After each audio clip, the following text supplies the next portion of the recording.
எருசலேமிலே அவர்களோடு போக்குவரத்துமாயிருந்த பவுல் கர்த்தராகிய இயேசு கிறிஸ்துவை இயேசுவின் நாமத்தினாலே தைரியமாய் பிரசங்கிக்க ஆரம்பித்தார். அல்லேலூயா.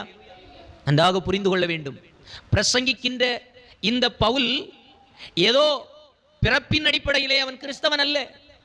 அவனுடைய வாழ்க்கையை சற்று திரும்பி பார்ப்போம் என்று சொன்னால், எல்லா அதிகார அமைப்புகளில் இருந்தும் அன்றைக்கு இருந்த ரோம சாம்ராஜ்யத்தின் சட்ட திட்டங்களின்படியே கிறிஸ்தவர்களை அழிக்கவும் இந்த மார்க்கத்தாரை கொன்று குவிக்கவும் தக்கதாக ஏதோ ஒரு செல்வாக்கு அல்ல, சட்டபூர்வமான அதிகாரங்களை கையிலே ஏந்தினவனாக சுவிசேஷ விரோத செயலை துணிகரமாய் செய்து கொண்டிருந்தான். அல்லேலூயா.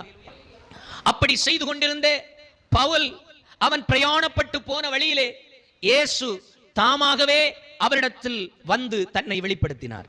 அப்படி வெளிப்படுத்தும் பொழுது என்ன நடந்தது? அவன் இதுவரைக்கும்